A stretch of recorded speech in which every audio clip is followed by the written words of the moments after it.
Assalamualaikum Ustadz Kodrat.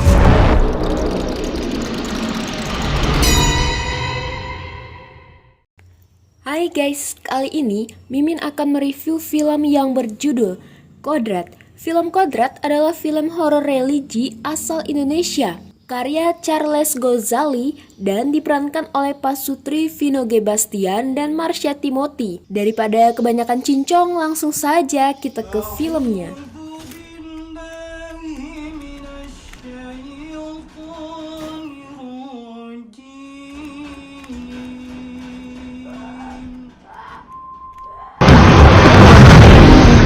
Dengan adegan yang cukup menyeramkan di mana anak Ustadz Kodrat yaitu Ali Fatona sedang kerasukan iblis jahat yang bernama Aswaladu.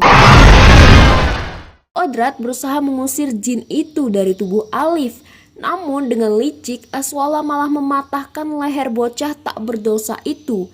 Sebelum akhirnya Alif pun meninggal. Rupanya Aswala melakukan itu demi menurunkan iman Ustadz Kodrat yang dianggap sebagai musuh bebuyutannya. Setelah kematian Alif, Ustadz Kodrat justru berakhir mendekam di sel tahanan. Dan benar saja, iman Kodrat pun goyah dan hilang arah selama di sel. Allah kasih kamu berkah untuk bangun tiap subuh. Nggak pernah minta dibangunkan. Tiba-tiba seorang penjaga memasuki sel lalu menyeret tubuh Kodrat ke sebuah ruangan. Ternyata penjaga itu telah dirasuki iblis Aswala. Aswala belum puas, dia mau Kodrat mati. Kodrat pun berujung digantung. Kau akan menderita. Tiba-tiba Kodrat berada di sebuah padang pasir yang sunyi, luas, gersang, dan sangat panas. Tak ada sama sekali tanda-tanda kehidupan. Suara anak laki-laki terdengar mengumandangkan azan.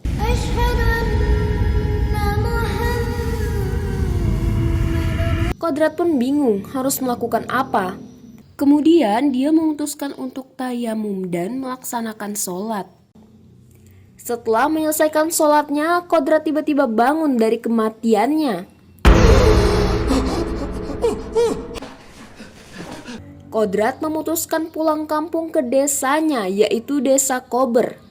Sesampainya dia melihat keadaan desa yang sangat-sangat memprihatinkan. Mimin juga ngelihatnya sangat memprihatinkan nih. Mulai dari tanaman jagung yang layu hingga petani yang gagal panen, air kumuh dan kotor. Lalu dia mendengar jeritan orang kerasukan di sebuah rumah. Kodrat yang masih trauma nih guys dengan praktisi ruqyah yang merenggut anaknya hingga dia enggan membantu. Lalu Kodrat berpapasan dengan sekumpulan ibu-ibu. Mereka ingin melihat keadaan Jihan, anak yang tengah kerasukan di rumah itu. Jihan sudah dikendalikan oleh iblis Aswala. Secara tragis, Jihan membentur-benturkan kepalanya sendiri ke kayu hingga akhirnya ia pun tewas. Sesampainya Ustadz Kodrat di pesantren Kahuripan, isinya hanya ada beberapa anak muda yang sedang belajar bela diri. Kemudian Ustadz Jafar pun muncul. Dia menyambut Kodrat. Dulu Jafar dan Kodrat adalah teman di pesantren. Ustadz Jafar mengatakan semenjak Kodrat pergi dari desa Kober, banyak hal janggal yang terjadi. Kiai Rohman jatuh sakit. Beliau hanya berbaring lemah di atas kasur. Scene berpindah kepada keluarga Yasmin. Ternyata nih, Yasmin adalah seorang janda yang ditinggal mati oleh suaminya. Dia hanya hidup bertiga dengan anak-anaknya yaitu Aisyah dan Alif. Teror iblis Aswala mulai muncul di tengah-tengah mereka, yang dimana Alif mengaku masih bisa melihat almarhum ayahnya. Alif lagi main sama ayah. Dia berkata setiap malam ayahnya selalu mengajaknya ngobrol di dalam lemari. Ini gila sih guys. Ya kali kan. Keesokan harinya secara misterius Alif pun menghilang. Alif? Yasmin dan Asa berusaha mencari. Akhirnya Yasmin menemukan Alif. Ia tengah berada di gudang karena mengetahui lemari itu dipindahkan ke sana. Ketika Yasmin mendekat, tiba-tiba dia diserang oleh Alif yang telah dirasuki iblis Aswala.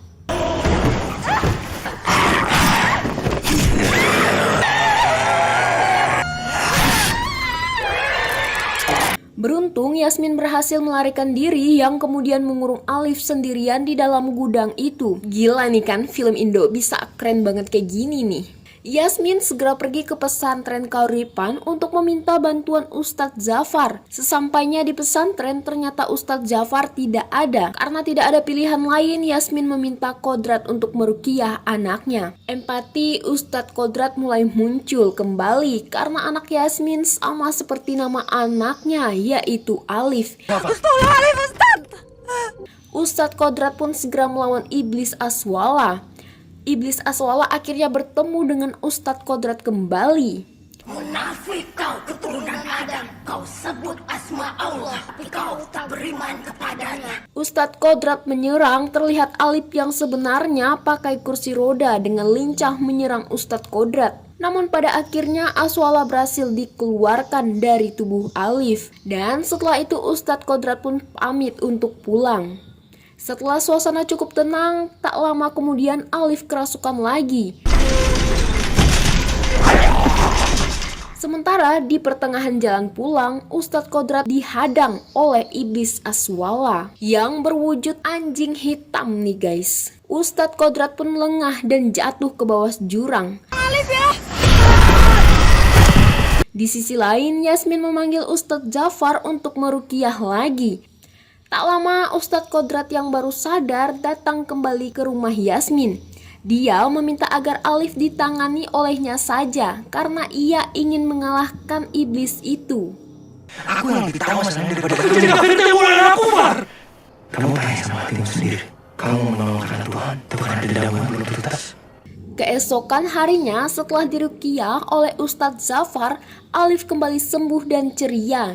Yasmin berterima kasih kepada Ustadz Jafar, walaupun beberapa bidang tanahnya harus ia berikan. Malam pun tiba, Yasmin memberikan air minum untuk Alif yang telah didoakan oleh Ustadz Jafar. Tidak lama, seketika listrik pun mati.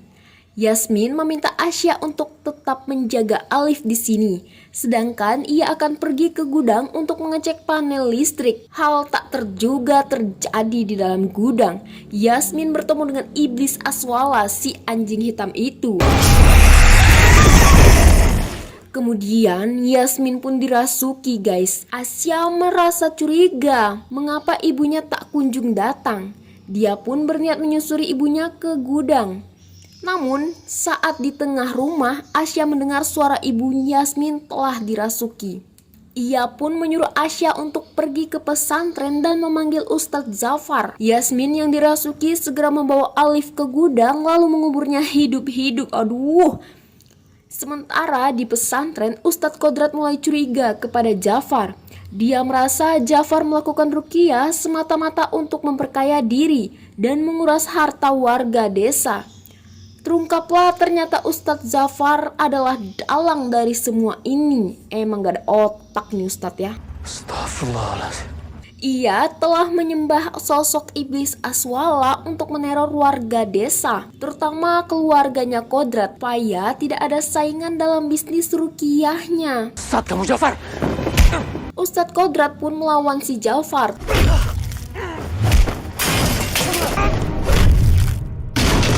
Dan pada akhirnya Jafar berujung tewas. Sesampainya di pesantren, Asya melihat Ustadz Jafar sudah mati.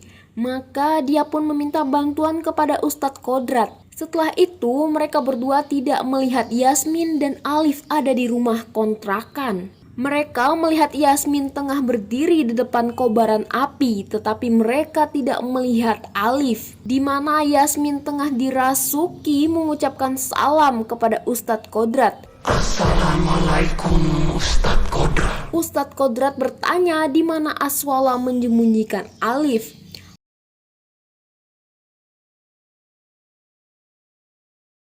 Asya berusaha menyelamatkan adiknya dengan menggali tanah, sedangkan Kodrat akan melawan Aswala. Sampai tidak ada Tak akan kubiarkan kau permainkan ayat-ayat Allah.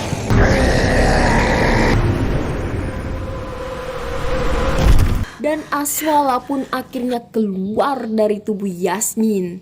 Seketika musnah.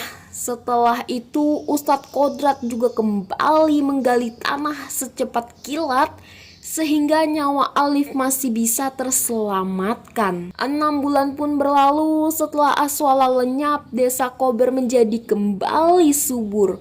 Para petani sukses panen. Setelah itu pesantren Kahuripan pun sudah banyak santrinya lagi.